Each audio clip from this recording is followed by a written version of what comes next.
masih hamil anak gue, pasti anak itu tidak akan sempurna gitu. Kalau gue ganggu dia mungkin ya wajar ya, dia mungkin marah. Tapi gue semenjak gue menceraikan dia, lose contact, gue tuh nggak pernah gue ngubungin dia sedetik pun, sekalipun nggak pernah gitu. Tapi setiap gue ada masalah apa, dia ikut tuh selalu tuh. Wah, dia nomor satu tuh. Bodohnya dia ngomong gitu ke Om Badi, sampai bawa-bawa Hotman Paris. Ngapain dia bilang bawa Hotman Paris, bilangnya abuse children lah apa segala macam. Aduh, gue gak ngerti lagi deh.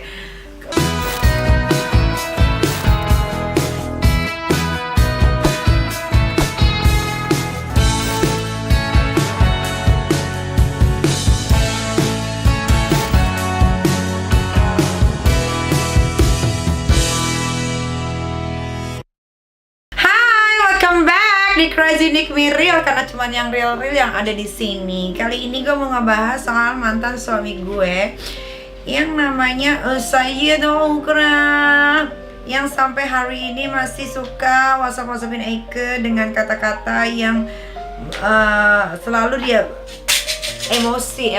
Gue nggak tahu kenapa, padahal gue tuh nggak pernah hubungin dia, nggak pernah ganggu kehidupan dia. Tapi kemarin Wednesday dia ada WhatsApp gue lagi. One rest till I put you in hell, katanya. Hell. Jadi gue tuh nggak tahu kenapa nih. Jadi dia tuh kalau WhatsApp tuh kayak gini, nanti bisa WhatsApp sama dia di delete, ntar dia telepon, ntar dia WhatsApp delete lagi. Kayaknya dia berantem kali ya Bor sama istrinya ya, kali ya Bor ya. Selalu deh ganggu gue bingung.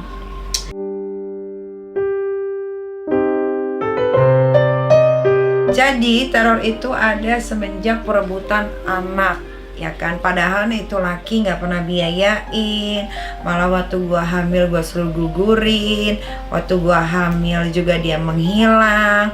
Tiba-tiba bokap gua meninggal, dia bilang katanya meninggalnya itu acting karena dia tahu gua artis. Terus anak gua sampai umur dia masuk ke 2 tahun juga dia tidak peduli. Tiba-tiba tiba-tiba anaknya cakep, utuh, kan dia kan selalu bilang kalau lu masih hamil anak gue, pasti anak itu tidak akan sempurna gitu.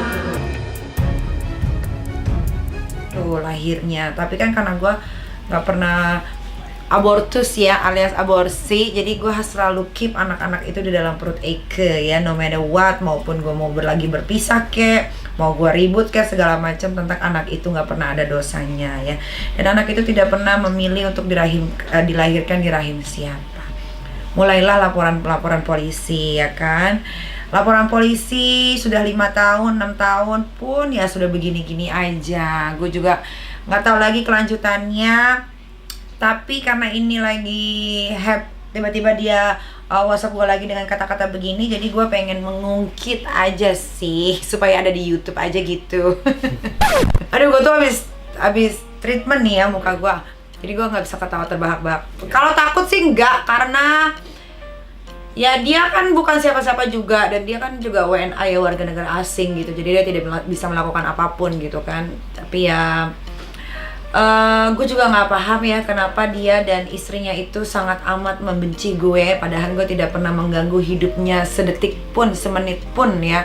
Bahkan tidak pernah terlintas di otak gue sama sekali itu manusia berdua gitu kan, apalagi si Sayyid Ukra, dan terlebih lagi sama bininya, yang ternyata bininya membuat akun haters itu, yang the winner itu.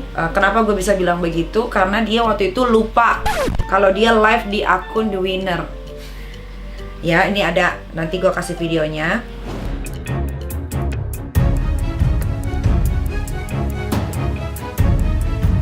Nah itu dia lupa, dia masuk jadi sekarang kan di Instagram itu kan kita bisa login sampai beberapa akun ya. Kayaknya waktu dia mau live sambil minum wine, dia lupa dia pakai akun haters. Kan bodoh. Ya kayaknya kebanyakan digebok deh palanya sama Sayyid Ukra, makanya dia agak-agak kelayangan kali ya Bor, karena sering mengalami KDRT. Karena gue waktu menikah dengan dia pun sering sekali mengalami KDRT, sampai akhirnya gue memutuskan untuk gue ceraikan saja laki-laki botak tengil itu ya. Nah, ini ada beberapa voice note-nya dia yang menghina negara Republik Indonesia, negara saya tercinta. Dan dia bilang bahwa aparatur negara di Indonesia itu, Bapak polisi, bisa dibayar. Asalkan dia bayar, dia bisa taruh gue ke dalam penjara. Ini dia voice note-nya. Your country is so corrupt. All I have to do is pay the police and they will put you in jail. Jadi dia bilang, what I have to do, I just call the police. Your country is so corrupt. Dia bilang, negara lu tuh negara korup, ya kan? Gua tuh bisa bayar polisi buat taruh lu di dalam penjara. Itu yang dia bilang. Lalu banyak sekali voice note yang dia kirimkan ke saya, menghina keluarga saya, merendahkan ibu bapak saya yang sudah meninggal, merendahkan kakak saya, merendahkan keluarga saya, om tante saya. Padahal om tante saya, seperti yang kalian tahu, apalagi kakak saya, tidak pernah sama sekali ikut campur dalam semua kasus yang ada dalam hidup saya sampai sekarang. Bahkan kalian juga bisa tahu sendiri ya, setiap ada masalah Nikita Mirzani pasti nggak ada keluarganya. Gue tuh kayak Haci sebatang kara. Padahal di belakang keluarga gue tuh tetap mensupport gitu. Memang keluarga gue tuh bukan keluarga yang gila-gila masuk TV gitu, bukan yang gila-gila pansos gitu ya. Dia tuh nggak peduli mau keponakannya artis kek, mau cucunya artis terkenal kek, mau adik kandungnya artis kek. Keluarga gue tuh paling nggak pernah peduli. Lah contohnya adik gue aja yang nomor 4 Lintang kan. Dia sebenarnya tahu kakaknya ini selebriti atas papan atas aset negara, tapi dia tuh nggak pernah mau story sama gua, nggak pernah pajang-pajang foto gua. Aku bingung, nggak kayak keluarga-keluarga selebriti lainnya gitu yang pengen terlihat kalau ada masalah di wawancara mau. Kalau keluarga gua tuh najis katanya, ikut-ikutan kayak begitu. Tapi dia selalu support, selalu mendoakan supaya gua itu selalu dalam keadaan sehat, semua masalah bisa bisa dijalani dengan baik gitu. You answer the phone. You can see that I'm calling, and I know you can see that I'm calling. Answer the phone. You are a Edwin is a the only man was her father. The only man that can admit that she's a prostitute is her father, and now he's dead. How dare that prostitute talk? Why you haven't cut her tongue? Where is her wali?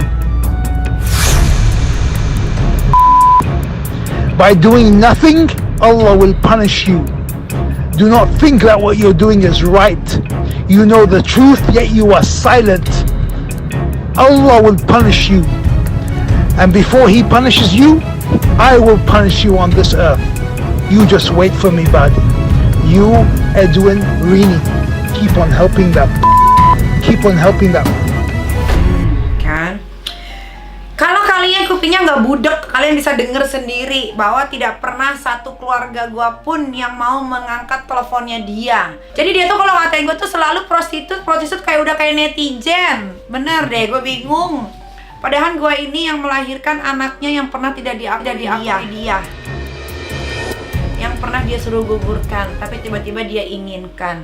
Ya maklum lah, mungkin gue rasanya gurih-gurih nyoy kali ya. Ketika gue ceraikan dia, ketika gue memilih untuk berpisah, dia baru menyadari bahwa tidak ada perempuan yang seperti Nikita Mirzani. Udah gurih-gurih nyoy, mandiri, bisa cari duit sendiri, ya kan, gak peduli mau dikatain apa kek, gue mah tetep aja sukses aja gitu, jalan pakai kaki gue sendiri gitu. Jadi kayaknya dia gedek gitu ya, kok gue telepon berkali-kali kok nggak diangkat, sampai dia pun ngatain bokap gue yang sudah meninggal pun ya marah iya gue. Tapi kalau kita meladeni orang gila, ya kita samanya aja kayak orang gila gitu, karena dia tuh mungkin dalam hatinya tuh sudah merasa kayak apa ya, biasanya kalau laki-laki kalau udah kayak gitu tuh antara dia tidak ikhlas meninggalkan, tidak ikhlas ditinggalkan gue, dan dia berpikir bahwa yang dia lakukan salah, sampai akhirnya dia melakukan seperti itu gitu. Mungkin gunanya untuk supaya gue merespon atau keluarga gue merespon. Ternyata tidak ada satupun keluarga gue yang merespon kecuali dedemit, gue rasa. Jadi dia kemasukan setan, jin, iblis, gue nggak tahu sampai dia ngomong begitu. Tapi ya mudah-mudahan lah Sajat Ukra ini dibukakan pikiran yang benar gitu. Atau mungkin dia makin makin gilda gara-gara dia menikah dengan perempuan yang tidak bisa memberikan dia jalan yang, maksudnya tidak bisa memberikan dia hal-hal yang positif, tidak bisa memberitahukan dia hal-hal yang baik gitu, selalu mensupport dia kalau dia melakukan hal jahat gitu. Dan mungkin aja dia dapat istri, tapi istrinya nggak anak muda kayak gue, masih pada kenceng gitu kan, masih seksi gitu, bisa berpenampilan dengan kece ya kan, artis pula. Mungkin dia kesel kali di situ gitu.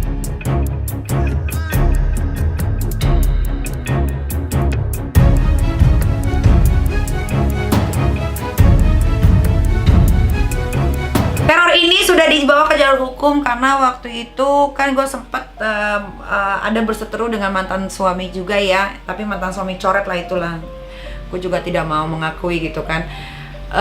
Jadi Dipo bekerja sama dengan Sajat Ukra untuk mempenjarakan gue.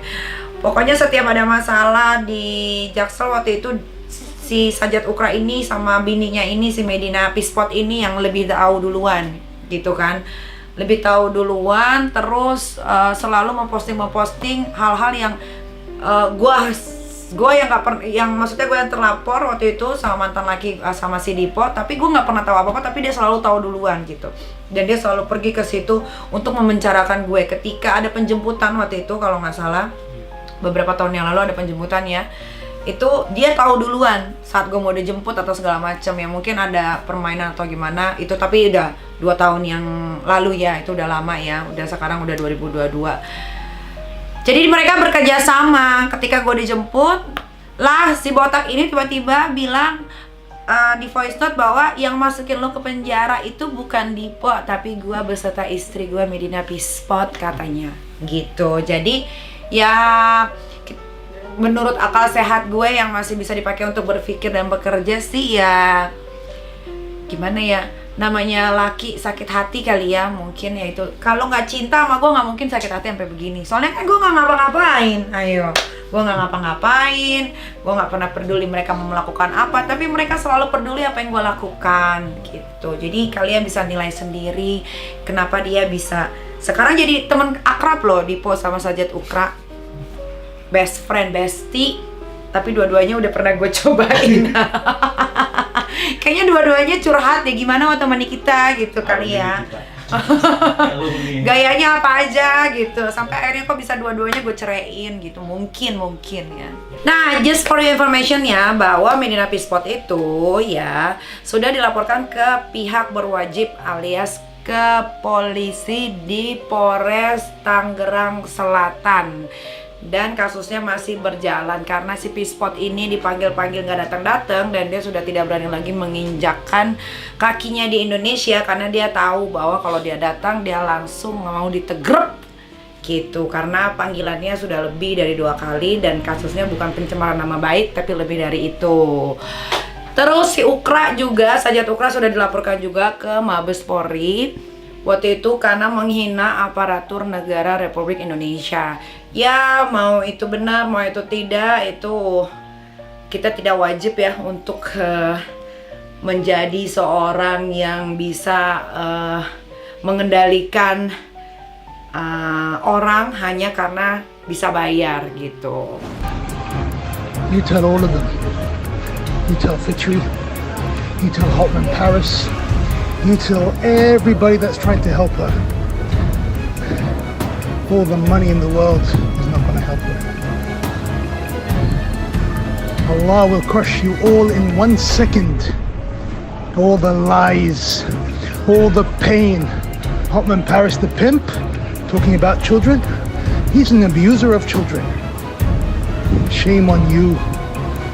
All the people in Indonesia, 300 million people, you only found this job? I'm sure your parents are very proud of you. You warned them all. That is in jail because of me, not because of Deepo. Me and my wife put her in jail. And she's gonna stay in jail. All the money in the world is not gonna save her. The sooner you get out, the better for you. Because I will... Nah, bener kan? Me and my wife put her in jail. Jadi dia itu voice note ke om gue, Om Badi. Waktu itu kan gue dijemput ya malam-malam buta tuh ya, sama penjemputan juga, cuma kalau yang kemarin jam 3, kalau yang ini gue baru pulang kerja ya, agak-agak wajar lah ya. Tapi gue bingung, dia selalu bawa nama Allah ya, padahal itu laki ya demen banget ke panti pijit loh, pijit plus gitu, padahal udah punya bini demplon begini seksi gitu, tapi masih suka pakai itu. Gue juga nggak ngerti ya, agak membanggongkan gitu kalau masih bawa nama Allah gitu ya. Ya tapi itulah ya, namanya pilihan hidup lah ya. Ya gue nggak tahu dia ngos-ngosot kenapa ya, apa habis nyeprat lagi. iya kayaknya tuh dia voice sampai ludahnya numpuk dari sini. Kayak ngomong gitu deh, gue rasa itu ngos-ngosan banget, kayak habis lari berapa 20 kilo kayaknya deh dia itu. Gue tuh nggak ngerti, karena kalau gue ganggu dia mungkin ya wajar ya, dia mungkin marah. Tapi gue semenjak gue menceraikan dia, lose contact, gue tuh nggak pernah gue ngubungin dia sedetik pun, sekalipun nggak pernah gitu. Tapi setiap gue ada masalah apa, dia ikut tuh selalu tuh. Wah, dia nomor 1 tuh. Bodohnya dia ngomong gitu ke Om Badi, sampai bawa-bawa Hotman Paris. Ngapain dia bilang bawa Hotman Paris, bilangnya abuse children lah apa segala macam. Aduh, gue gak ngerti lagi deh. Kak Fitri dibawa-bawa semuanya, kayaknya dia udah ini ya, stuck ya, kayaknya udah nggak ada pikiran untuk mau ngomong apa lagi, semua dibawa-bawa gitu. Gue juga bingung sih, gue sebenarnya speechless, gue nggak tahu gue harus ngomong apa, tapi ya itu terjadi gitu. Ya balik lagi, kayaknya dia masih cinta deh sama gue rasa kayaknya nggak ada yang se-endul gue rasanya deh, gue rasa deh. Kalau nggak salah ngapain dia sampai marah begini, gue juga bingung. Sampai sekarang gue bingung, kayak kemarin gue ada masalah aja, tiba-tiba dia WhatsApp dan gue nggak pernah bales, tapi dia ngatain bitch melulu. Bingung gue nggak tahu lagi tuh, dia tuh banyak banget tuh WhatsApp gue tuh bingung. Kayaknya biasanya kalau dia udah WhatsApp gue kayak begini, berarti dia lagi berantem sama Medina P-Spot biasanya gitu. Berarti dia lagi ada huru-hara, tapi dia bingung.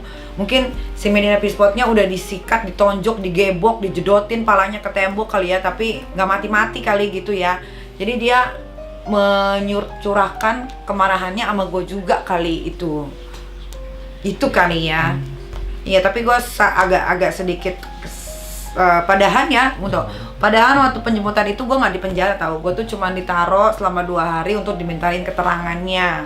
Tapi dia udah happy, katanya gue di penjara nggak akan keluar lagi. Nggak taunya 2 hari gue keluar, say. Udah gue keluar marah lagi. Dia bilang katanya dia bisa bayar polisi supaya gue nggak keluar dari penjara. 2 hari gue keluar, say. Ya memang namanya ya gimana, orang gue nggak buat salah, nggak buat apa kok gitu, kecuali gue melakukan kesalahan yang memang parah banget di Indonesia ini gitu. Kan gue nggak ngapa-ngapain. Sir, you just wait, Nikita Mirzani. My wife put you in jail, and we're not forgetting. You go out on Monday, Tuesday, you back in jail again. Where you want to hide? Where you want to hide from Allah? You go Umrah? Your salah doesn't reach the ceiling, you Tuh kan, kalau biasanya kalau laki kalau udah gedek harusnya kan udah ya lose contact, bener nggak sih? Iya, bener. Ya kan, nggak akan pernah mau WhatsApp, apalagi voice note, apa teriak-teriakan begitu. Itu gua rasa tetangga kayaknya udah nggak nyaman deh ditinggal di situ deh. Apalagi kan Singapura kan apartemennya kan nggak, ya ada sih yang gede tapi nggak gede-gede amat gitu, kayak yang di Jakarta lu bisa beli 1 lantai gitu. Ini kan gue tau lah apartemennya itu, gue rasa itu sebenarnya tetangga mau ngusir kali ya, tapi nggak enak kali gitu ya, atau takut duluan kali mungkin.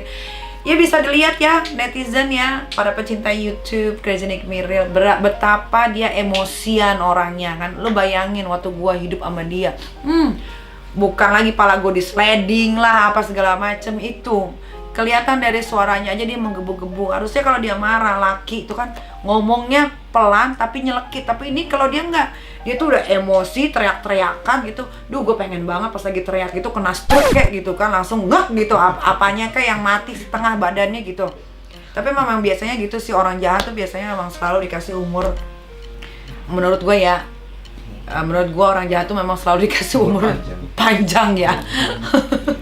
Tapi ada juga orang baik yang umurnya panjang, ada juga, tergantung amalan. Tapi gue rasa kalau kayak dia mungkin matinya juga, gue rasa matinya keselak kali ya. Iya deh, gue bingung. Gak mati-mati, gue heran loh. Padahal udah teriak, udah emosi, gak stroke, gak darah tinggi. Gue bingung. Gue udah bingung, gue gak tahu kenapa ya. Kok bisa gue menikahi orang itu gitu loh. Tapi ya udahlah, yang penting gue dapet anak. Anaknya juga lucu, ya kan. Anak Aska juga gue rawat dengan baik, penuh dengan kasih sayang. Itu anak ya, kalau kalian tahu, ya kalian juga tahu lah kan, kalian suka lihat YouTube gue atau Instagram atau pernah ketemu langsung sama Aska.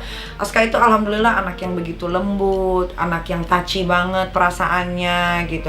Nggak suka teriak-teriak kayak bapaknya gitu kan, nggak teriak juga kayak ibunya gitu. Mungkin ya karena itu kali ya, soulnya gitu sebagai anak kecil, mungkin karena bapaknya udah berdebah haram jadah begitu kali ya. Jadinya mungkin anaknya pas gue lagi hamil, kan gue hamilnya Aska tuh struggling banget ya. Gue pernah sampai nggak kerja selama setahun gitu, karena waktu hamil Aska itu emang bener-bener perjuangannya tuh waktu gue hamil dia tuh gue nggak bisa makan, nggak bisa minum. Jadi setiap apa yang gue makan dan gue minum itu muntah lagi. Setiap gue makan minum gue muntah lagi.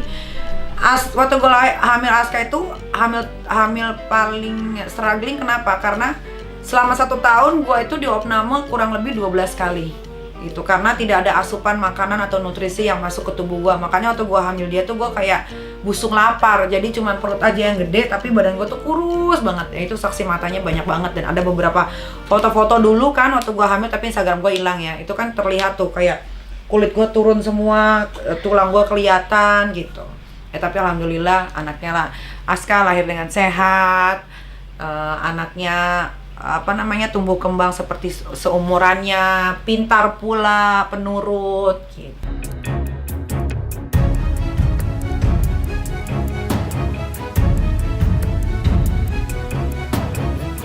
Ada pesan nggak ada, cepet deh mati ya Allah. Bener deh, gue cepet mati, meninggal kayak lu. Aduh, sajat ukra supaya lu nggak ganggu lagi hidup gue. Karena nggak wajar kalau lu masih ganggu hidup gue. Kenapa? Karena lu sudah mempunyai istri baru, keluarga baru. Harusnya lu itu ya berbahagia dengan istri lu. Jangan pula istri lu menunjukkan kebahagiaan yang fake. Segala lah story-story lama disimpan dulu baru diposting. Kan kelihatan dari kukunya yang pada kuning kayak abis nyerokin, tahu nggak? Udahlah, kita hidup maksudnya, kalau lu udah punya keluarga baru, ya lu konsentrasi aja sama keluarga baru lu. Ya suruh bini lu bagaimana caranya supaya dia bisa hamil, ya kan? Makanya kalau punya bini jangan jelek hati. Ya Allah juga nggak mau naruh benih rahim yang bagus di rahimnya dia, karena dia tuh kayak ular. Itu. Segala lah pakai ada kerjaan, bikin akun-akun haters di Instagram, ketahuan pula kan, tololnya kan kelewatan kalau kayak begitu kan. Udahlah, bahagia aja. Walaupun gue sih tahu ya, karena Singapura ini kan kecil ya, dia tuh udah pernah bayi tabung 3 kali. Tapi memang dasar Allah tahu nih, mereka ini orang-orang jahat kali ya, sampai bayi tabung pun gagal gitu. Saran gue ya, mendingan kalau misalkan sperma lu nggak bagus di perutnya si Medina Peace ini, pakai sperma badak kek, kebo kek, sapi kek gitu. Yang penting ditaruh aja dulu di rahim bini lu, siapa tahu kan bisa jadi benih. Yang nggak tahu nanti jadi benihnya jadi anak kodok kek, anak ular kek, anak apa, terserah lah. Yang penting hamil aja dulu. Jadi lu nggak pusing-pusingin tentang hidup gua nggak usah dipusingin. Alhamdulillah gua rezeki aja ada aja dari Allah Subhanahu Wa Taala. Ya walaupun gua dikasih banyak cobaan, ya mungkin memang begitu caranya Allah memberikan gua rezeki, ya kan? Karena kalau yang gue baca, orang semasa orang masih hidup dikasih nafas sama Allah, pasti masih dikasih cobaan terus. Yang hidup aja masih dikasih cobaan, yang mati aja masih dikasih cobaan, apalagi yang hidup, ya kan? Jadi kalau gue tuh walaupun gue dikasih cobaan yang berat sama Allah, tapi gue nikmatin aja sampai mana juga gue jalanin gitu kan. Jadi nggak usah ganggu hidup gue. Sajat Ukra dan Medina Peace. Berbahagialah kalian dengan keluarga kecil kalian yang tidak bahagia itu, walaupun gue tahu ya. Tapi ya udahlah, Kalau memang si Sajid Ukra botak ini mau ketemu sama Aska, baik-baik, ya kan? Ada caranya, ada tata keramanya, ada sopan santunnya, bertamulah yang baik.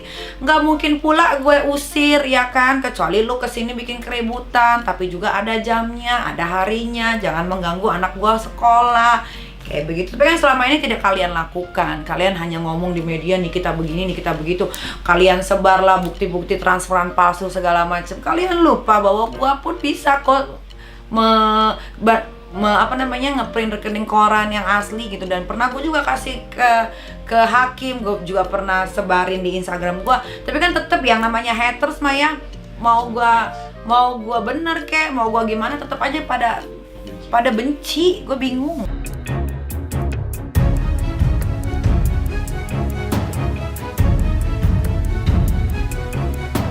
Pesan khusus untuk netizen Indonesia ya, kalau yang mau jadi haters monggo aja, mau ngebully orang silahkan, tapi jangan jadi haters yang tolol. Kenapa sih gue bilang begitu?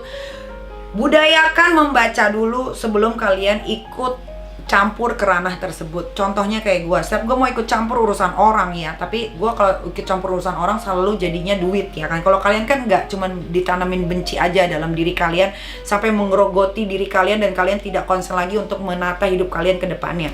Lah kalau gue ikut campur urusan orang, gue mau dapat duit, gue mau terkenal, masuk berita segala macam gitu, ada feedbacknya. Kalau kalian nggak ada, tapi kalau kalian tetap mau jadi haters atau tukang bully, boleh silakan. Tapi jadi haters lah yang pinter.